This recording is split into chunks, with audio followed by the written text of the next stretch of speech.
Next is your joint stock company. Joint stock company क्या होती है?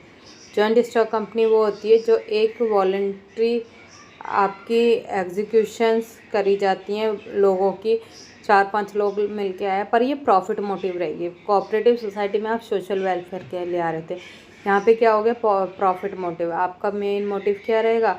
प्रॉफिट। इनका इनिशिएटिव प्रॉफिट रहता है, इनकी ओनरशिप होती है और ये आके बिजनेस स्टार्ट करते हैं। तो ये जॉइंट स्टॉक कंपनी होती है। जॉइंट स्टॉक कंपनी बेसिकली आपको यहाँ पे कैटेगराइज की गई है features of joint stock company.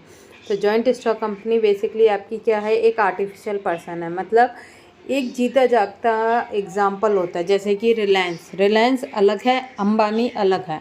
तो रिलायंस और अंबानी दोनों अलग अलग हैं। तो अंबानी रियल पर्सन है, पर रिलायंस आपका क्या है? आर्टिफिशियल। तो फेस वैल्यू अगर आप रिलायंस की करोगे तो कौन याद आएगा? अंबानी।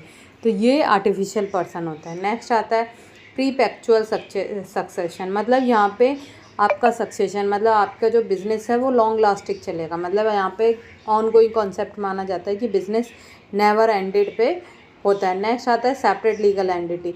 यहाँ पे मेंबर, जॉइंट स्टॉक मेंबर अलग होते हैं, मतलब जॉइंट स्टॉक में जितने भी मेंबर हैं, और वहाँ पे आपका क्या होगा? कंपनी अलग होगी।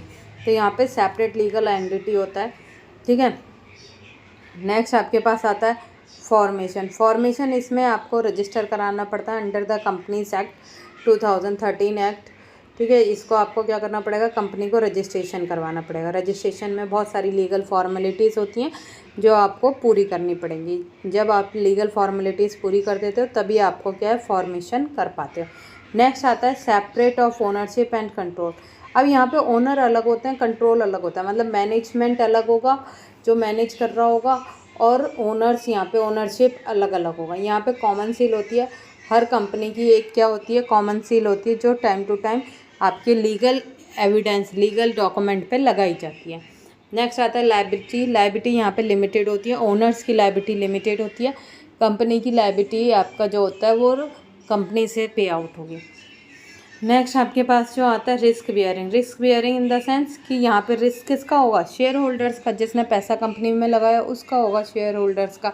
तो अगर प्रॉफिट होगा तो शेयर होल्डर का, अगर लॉस होगा तो भी शेयर होल्डर का। तो यहाँ पे कॉमन सील याद रखना। कॉमन सील एक स्टैम्प की तरह होती है जो कंपनी की पेपर्स पे लगाई जाती है, और जो लोगो अलग होता है, कॉमन सील अलग होती है, ठीक है।